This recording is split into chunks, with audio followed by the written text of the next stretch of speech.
안녕하세요. 경기청년학당에 오신 여러분을 환영합니다. 저는 경기청년유니온 비상대책위원장 이종찬입니다. 경기청년에게 있어 일자리 문제란 대체 뭘까요? 20년부터 21년에 이뤄진 공론화 조사에 따르면 경제적 자립을 위한 일자리의 수요가 가장 많았습니다. 청년기는 학교를 나와 안정적인 직장을 얻는 이행기에 해당합니다.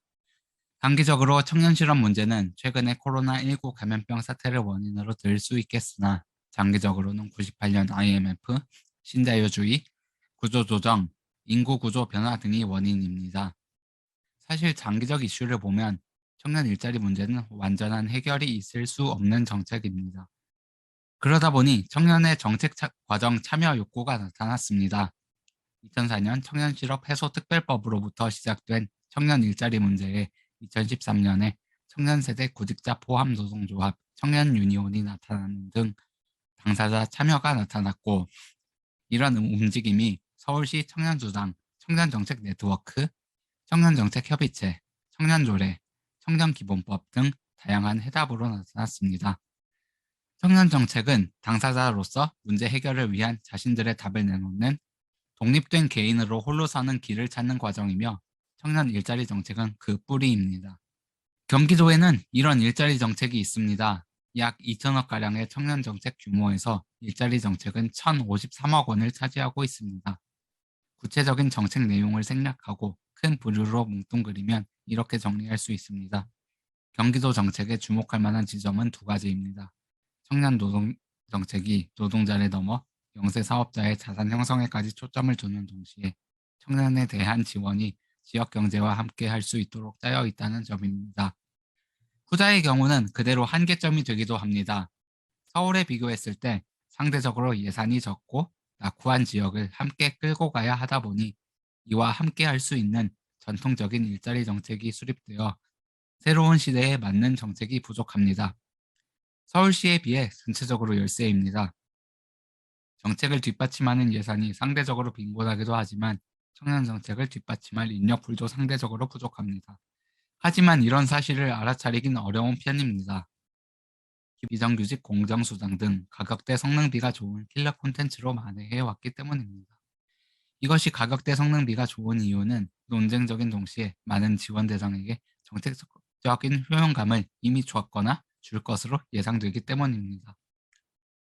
논쟁을 선취할 때는 과감해야 합니다. 프리랜서 조례의 사례에서는 조례를 만들어가는 과정은 좋았으나 그 좋은 과정을 거치며 경기도 청년정책의 장점인 논쟁적 정책 효용감을 상실해버렸습니다. 공론화 조사에서 실행한 여론조사에서 긍정 요소 1위는 다른 지자체보다 적극적인 지원 정책을 수립하여 제공한다는 점, 개선 요소 1위는 정책 지원 범위 확대였는데 프리랜서 조례 제정 과정에선 개선 요소를 취하다 긍정 요소로 꼽힌 장점을 상실해버렸습니다. 청년 일자리 정책은 가장 비싼 정책인 동시에 가장 싼 일자리 정책입니다. 청년 정책을 일반 대상 정책 확대 전에 테스트 베드로서 이용하는 것이 가장 비싼 청년 정책을 가장 효율적으로 사용하는 방법일 것입니다.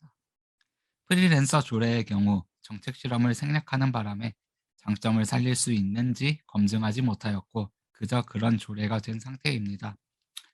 거버넌스에 참여하는 당사자 모두 청년 정책이 정책 실험임은 합의가 되어 있습니다.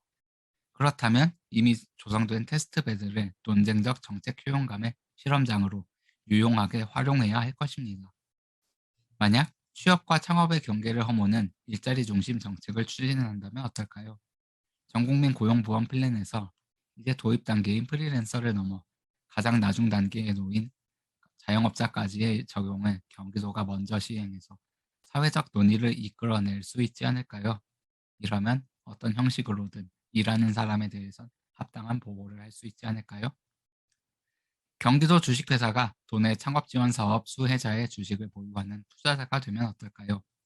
이를 통해 사회 안전망을 지원해서 창업자가 자신 있게 사업에 도전하고 성공해서 많은 도민을 먹여 살리는 부를 창출하거나 실패해도 빠르게 재기해서 결국 성공할 때까지 지원하면 어떨까요? 그렇다면 일자리를 찾아 서울로 향하는 청년들의 발길을 돌릴 수 있지 않을까요? 들어주셔서 감사합니다.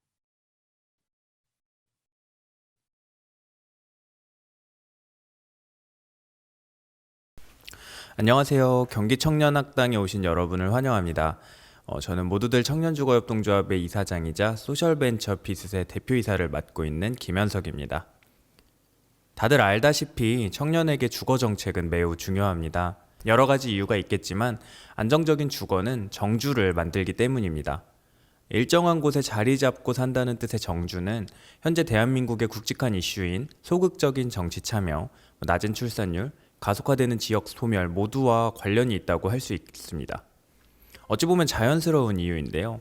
2년마다 떠나야 한다면 지역 정치에 관심을 갖는 게 대체 무슨 의미가 있을까요? 기초의원들은 모두 임기가 4년인데 말이죠. 또 이미 2020년 연구를 통해 거주가 안정될수록 출산율은 불안정한 거주 형태 대비 약 10% 정도 증가한다는 연구가 이미 나와 있습니다. 반대로 정책 참여가 활발하고 출산율이 높다면 그 동네가 또는 지역이 소멸되는 일은 없겠죠. 제가 이렇게 구구절절 설명하지 않아도 아마 이 자리에 계신 모든 분들이 주거정책의 중요성을 잘 알고 있을 것이라 생각합니다. 본격적으로 이야기를 나누기 전에 질문을 하나 드리고 싶은데요. 주거정책은 무엇을 제공해야 하는 정책일까요? 정책을 살펴보시면 잘 아시겠지만 정책들 모두가 주거 안정에 초점이 맞춰져 있음을 알 수 있는데요. 쉽게 말하면 당장 몸리일 공간을 제공하는 데 초점이 맞춰져 있다는 뜻입니다. 그래서 뭐 어쩌라고 당연한 거 아닌가? 라고 생각하실 수도 있겠습니다만 저는 바로 여기에 청년 주거 정책의 한계가 존재한다고 생각합니다. 주거 정책은 주거 안정뿐만 아니라 자산 형성이 가능한 패키지 정책이어야 합니다. 이는 청년기의 주택, 부동산이 갖는 특수성 때문인데요. 청년의 부동산 구매 또는 전세 임대는 당장의 집을 구하기 위함과 동시에 자산을 축적하기 위한 수단이 되기 때문입니다. 일반적으로 전세를 구하거나 주택을 구매할 때 청년층은 전세보증금 대출 또는 주택담보대출을 이용하게 되는데 이 대출을 통해서 이자와 원금을 갚아 나가는 게 임대주택에 거주하면서 계속해서 월세를 소비하는 것보다 훨씬 현명하기 때문입니다. 계약이 종료되면 아무것도 남지 않는 임대주택과 달리 목돈이 내 손에 들어오기 때문입니다. 전세 임대가 일종의 적금 상품으로 기능을 하는 것이죠. 초기에는 잘 리모델링된 행복주택이나 매입임대주택의 저렴한 주거비용으로 거주하는 게 즐거울 수도 있으나 3년, 4년 후에는 또래들과 벌어진 자산 격차를 보며 내가 현명하지 못했구나 하고 한탄하는 게 제가 여태까지 지켜봐온 매입임대주택 또는 임대주택 거주자들의 공통된 모습이었습니다.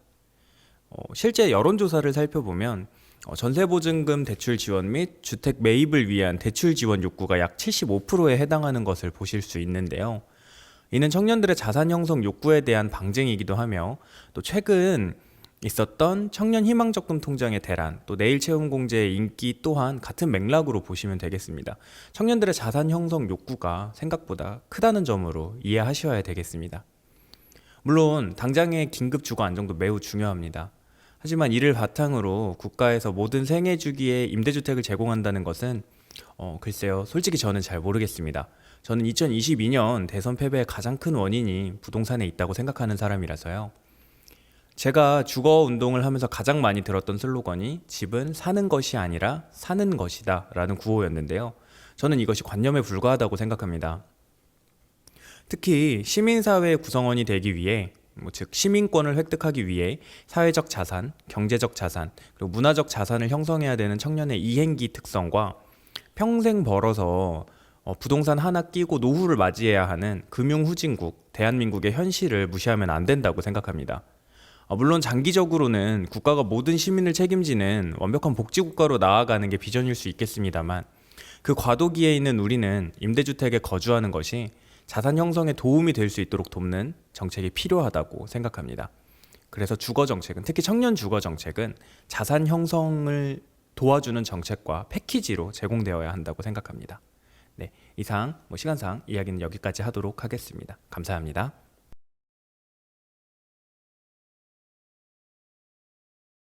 안녕하세요. 경기청년학당 교육파트 발제를 맡은 이동수입니다. 교육이라고 하면 보통 청소년들의 의제라고 생각들을 많이 하실 것 같은데요. 저는 이 관점을 넓혀서 세 가지 관점을 제시하고 싶습니다. 첫 번째는 습득으로서의 교육입니다.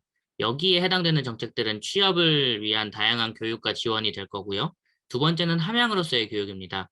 여기에 해당하는 정책들은 지식을 자발적으로 쌓는 노력들이 그리고 그런 노력들을 서포트하는 정책이 될 거고요. 세 번째는 실천으로서의 교육입니다.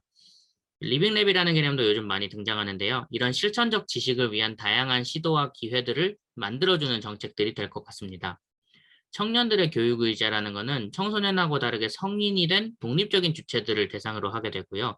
그러다 보니까 일방적으로 정보를 전달하는 게 아니라 청년들이 직접 여러 가지 실험을 해볼 수 있게 실천적인 지식을 위한 장을 깔아준다라는 관점에서 청년의 교육 정책을 접근해 주셨으면 좋겠습니다. 청년기 그리고 청소년기에 경험했던 교육, 저희가 일방적으로 받아들였어야 하거나 배운 것들을 활용할 기회는 거의 없었을 것 같습니다. 이러한 관점의 차이를 일단 가져가 주셨으면 좋겠고요. 경기도의 청년 정책 중에서 교육 정책이라고 분류되는 것들은 이렇게 8가지가 있습니다. 이 중에 7가지가 습득으로서의 교육에 해당하고요. 여기에 해당하는 정책들은 보다 실효성을 높이는 방안을 제안드릴 거고, 함양으로서의 교육과 실천으로의 교육 같은 경우에는 이러한 새로운 시도들을 좀 해주셨으면 좋겠다라는 측면에서 제안을 드릴 예정입니다. 먼저 기존 정책의 보완입니다. 습득으로서의 교육은 이제 아까 말했듯이 일자리와 관련된 교육들인데요. 저는 이 부분을 국책 사업과 연계해서 일자리 재단이 취업 교육을 설계를 하면은 국책 사업에 연계된 기업들이 있기 때문에 일자리와의 연계가 굉장히 수월할 거라는 생각을 합니다. 그래서 애초에 일자리 재단의 여러 교육 프로그램을 그렇게 설계하는 방안이 있겠고요. 또 도지사의 의지로 보다 강하게 드라이브를 걸 수 있는 관공서가 있잖아요. 이런 관공서의 일자리 수요 특징은 굉장히 반복되는 패턴이 존재하고 그리고 다른 뭐 복지재단이나 일자리 재단 이런 식으로 다른 재단이라고 할지라도 어느 정도 유사한 업무들을 하는 특성이 있더라고요. 그래서 어느 정도 반복이 되다 보니까 이걸 사전에 취합도 어느 정도는 가능할 거고 그렇다면은 어느 시점에 어느 일자리가 나타날 거니까 어떤 청년들이 필요하다라는 것을 파악할 수 있다고 생각합니다. 그 어떤 청년들에 맞는 교육을 미리 진행을 하면은 일종의 전환형 인턴처럼 되어서 일자리 전환이 수월하지 않을까라는 제안을 드리고요. 또 코로나로 인해서 취업까지 9개월 정도의 시간이 더 소요되는 통계가 있었습니다. 이 시기에 학자금 대출 이자를 한국장학재단에서는 유예를 해준다고 하는데, 그러니까 장학재단이 내고 나중에 취업 이후에 그 금액을 청구하는 방식이에요. 그래서 이거는 저는 청년 개개인의 재무 건전성을 악화시키는 방법이라고 생각이 들어서 차라리 이 시기에 대출 이자 정도는 경기도가 보전해 주면 어떨까라는 제안도 드립니다. 또 새로운 정책도 도입을 해주셨으면 좋겠습니다. 함양으로서의 교육, 개개인이 지식을 좀 더 쌓는 거에 대한 서포트는 국비 지원 교육을 지역 오프라인 교육업체랑 연계를 한다거나 학습 동아리를 개설했을 때 계획을 받고 뭐 큰 돈이 아니더라도 뭐 인건비나 이런 건 당연히 안 되겠지만 소액의 보조금을 지원해주는 방식으로 한다면 청년들 개개인의 그런 지식을 쌓겠다는 의지를 서포트해 줄 수 있을 것 같고요. 또 하나는 실천으로서의 교육을 이제 지역 소재 대학과 연계해서 정책들을 설계를 했으면 좋겠습니다. 그래서 지역 대학과 지역 사회가 연계하는 프로젝트를 공모하는 사업을 만든다면은 보다 지역 사회와 지역 대학이 유기적으로 연결이 되고 아까 말했던 실천적 지식을 많이 시도해 볼 수 있을 것 같고요. 그리고 또 이런 소재들을 경기도 소재 대학교에 비슷한 전공들끼리 연합 해커톤을 진행을 한다면 서로 자극도 주고 그런 결과물들을 공유하면서 아름다운 사례들을 많이 더 만들어낼 수 있는 그런 장이 생길 것 같습니다. 앞서 말씀드린 정책들 고려하셔서 공약에 많이 반영해 주시고 선거 꼭 잘 되시길 바라겠습니다. 감사합니다.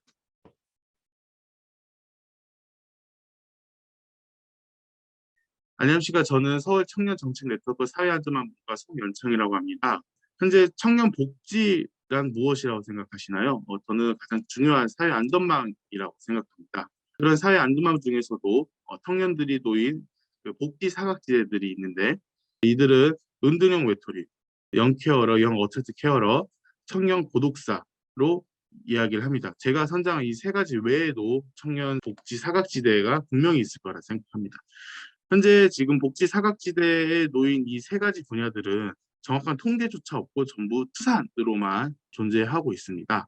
그리고 이들 같은 경우는 복지적인 개념 자체가 자리 잡고 있지 않습니다. 현재 사회적 골목 시스템 같은 경우에는 영유아나 노인, 장애에 초점이 맞춰져 있기 때문에 이런 청년 복지 사각지대는 청년들이 놓인 현실입니다.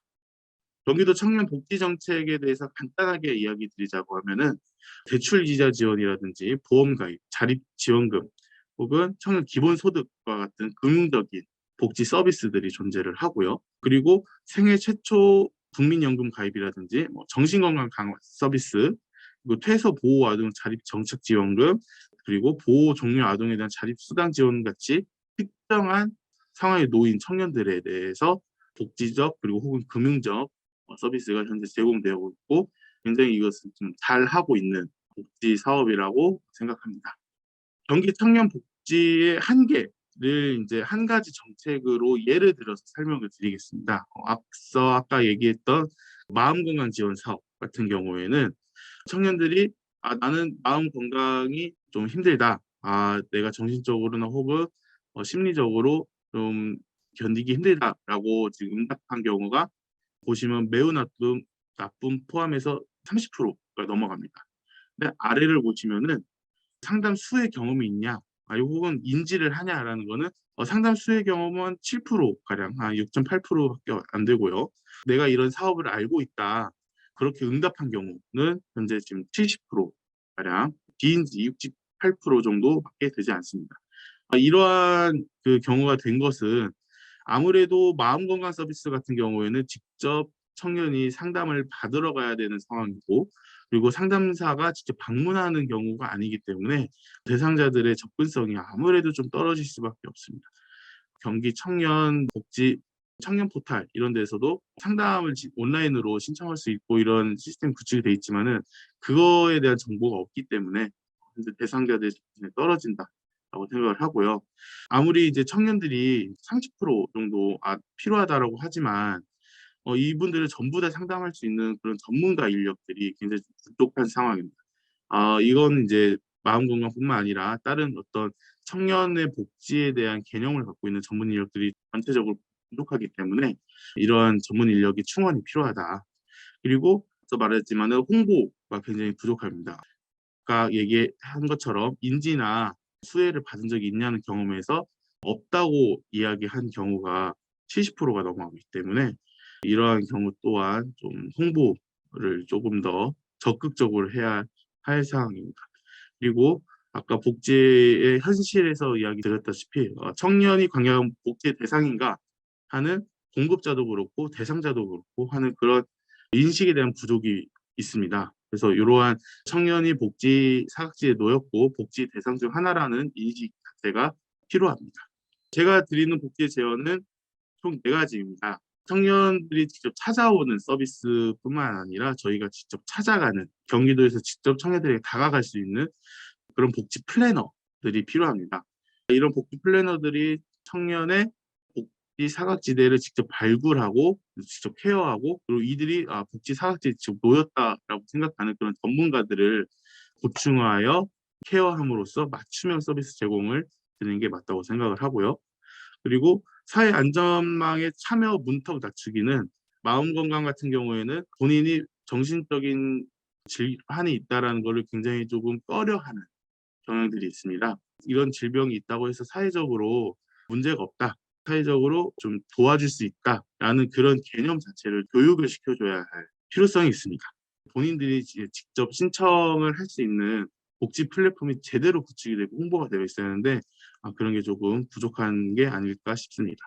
그리고 복지 당사자들의 자조 모임, 영케어라든지 hundunyeo 메토리 같은 경우에는 같은 당사자들이 모여서 정보를 공유하고 서로 간의 공감대를 형성하고 문제점을 이야기하고 하는 그런 다도 모임들이 실제로 서울은 진행이 되고 있습니다. 그리고 그것은 긍정적인 영향을 끼치고 있기 때문에 경기도 또한 이런 복지 당사자들의 자조 모임 같은 것이 좀 활성화되어 그분들이 이제 직접 같이 모여서 정보도 공유하고 서로에게 공감대를 형성하고 의지할 수 있고 그리고 그걸 통해서 경기도 또한 그런 분들의 정보와 그리고 욕구를 추산해서 새로운 복지 서비스를 만들어낼 수 있을 거라고 생각합니다.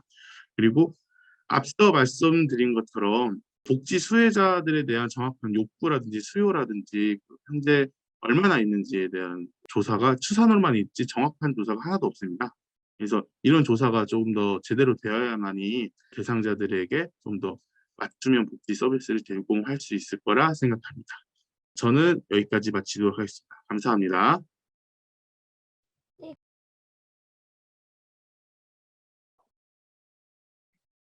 안녕하세요. 청년 참여 권리 발표를 맡은 김동희입니다. 어느덧 마지막 챕터네요. 저는 청년 참여와 민간 협력에 관심 갖는 연구활동가입니다. 최근 4년간 경기도 청년정책위원회를 기반으로 청년정책 거버넌스 구조에서 직접 참여하고 관련 연구를 수행해 오고 있습니다. 이에 경기도 청년들에게 참여제도가 어떤 의미를 갖는지 소개드리고자 합니다. 다음 장입니다. IMF 이후 청년들이 겪는 사회 문제가 청년 문제로 떠올랐습니다. 그러나 20년이 지난 지금도 여전히 청년 문제는 끝나지 않은 이슈로 부각되고 있습니다. 앞에서 보셨듯 청년 문제는 한 부문의 정책과 전략만으로는 해결하기 어려운 복잡한 문제이며 빠르게 변화하는 사회상과도 맞물려 있으니 정책 과정에 청년들이 실제 어떤 삶을 살고 있고 어떤 고민이 있는지 당사자의 관점을 녹이는 일이 중요합니다. 이에 청년기본조례와 청년기본법은 전국적으로 청년과 지방정부의 협치 구조를 빠르게 확산시켰고, 지역의 청년참여제도는 청년들이 직접 공공행위자로서 리더십을 가져볼 수 있는 기회구조이자 안전망이 되어주고 있습니다. 참여하는 청년들은 민간협력을 통해서 청년 의제를 도출하고 지역사회 문제 해소를 위한 다양한 프로젝트를 수행해오고 있습니다. 다음 장입니다. 경기도에서 진행한 공론화 조사에 따르면 실제로도 많은 청년 시민들이 공공에 더 많이 참여할 수 있도록 하길 원하고 있고, 경기도의 청년 참여 제도가 이제 막 발걸음을 뗀 상황임에도 불구하고 참여 제도의 과반 이상이 호감을 표시하고 있는 걸 확인할 수 있었습니다. 경기도가 지리적으로 워낙 넓으니 온라인 참여도 필요하다는 의견도 과반이 넘었습니다. 실제로 경기청년참여기구가 조례상에 규정이 되어서 발족이 되었을 때 단 200명을 뽑음에도 불구하고 2,000명의 청년들이 신청을 해서 어쩔 수 없이 랜덤 뽑기로 선발했던 그런 우픈 일도 있었습니다. 네, 다음 장입니다. 경기도 청년정책 거버넌스 구조는 다음과 같습니다. 좌측은 행정, 중간 지원 조직의 지방정부 영역이고, 우측은 청년들이 주도적으로 참여할 수 있는 참여 영역입니다. 민선 7기 출범 당시에는 경기도에는 청년복지정책과와 청년정책위원회만이 전부였는데, 이때 위원회는 청년정책 과정에 청년 전문가와 청년활동가들이 참여하여 경기도와 심도 있는 논의를 이룰 수 있도록 설치된 심의의결기구입니다. 이때 청년과 도의 민간 협력으로 중간 지원 조직인 경기도 청년지원사업단을 직접 기획하고 추진하는 데 힘을 실었고, 경기도 청년참여기구 청년포럼 추진단이 탄생하게 되었습니다. 경기청년지원사업단은 현재 경기복지재단 산하에서 경기청년주간, 청년공동체 지원, 시군청년 거버넌스와 함께하는 청년정책 포럼 추진, 청년들이 직접 연구하는 청년연구소 지원, 그리고 31개 시군 청년공간 지원 등 도와 시군을 연결하는 다양한 민간 협력을 추진하고 망라하는 플랫폼이 되어주고 있습니다. 다음 장입니다. 그럼에도 경기도 청년참여 생태계는 가야 할 길이 멉니다. 주요 시군 9곳을 제외한 대부분의 지역은 청년정책을 소화할 행정력도 청년공간 인프라도 지원정책이나 발맞출 청년공동체 생태계도 미흡하며 지역 간 편차도 매우 큰 상황입니다. 거기에 청년지원사업단도 올해로 종료가 되니 경기도의 컨트롤타워도 다시 한번 검토가 될 필요성이 있습니다. 또 지역마다 청년 공간마다 정책 방식마다 내용과 방식, 정책 수혜 자격도 다 다르니 더 많은 청년들이 정책 정보를 전달받고 참여하기가 참 어려운 구조입니다. 또한 청년들이 참여를 하더라도 소모적이고 단발적인 참여에서 그치는 경우가 종종 생겨서 청년들에겐 자소서에도 도움될 만한 의미 있는 경험이 되도록, 경기도에겐 청년정책의 실효성을 높일 만한 의미 있는 협력이 되도록 다음을 위한 상생, 윈윈 전략이 필요한 실정입니다. 다음 장입니다. 따라서 저는 제안합니다. 분야별로 흩어지고 제각각 운영되는 청년정책이 종합적인 시각에서 다뤄질 만한 컨트롤 타워가 다시 필요합니다. 청년과 경기도의 협력 생태계를 확립하여 공공 서비스의 질적 상승을 도모해야 할 때입니다. 이를 위해선 청년들의 역할도 보다 실질화되어야 하고 청년들이 참여를 넘어서 혁신할 수 있도록 다양한 프로젝트 기반의 협력 과제를 추진해 나갈 필요가 있습니다. 이는 궁극적으로 청년들과 지역사회의 단절을 극복하고 경기도에 대한 신뢰를 회복하며 공동체 의식을 고취시키고 청년들의 혁신에 앞장서는 생태계를 구성하는 데 도움이 되리라 생각합니다. 이것으로 발표를 마치겠습니다. 들어주셔서 감사합니다.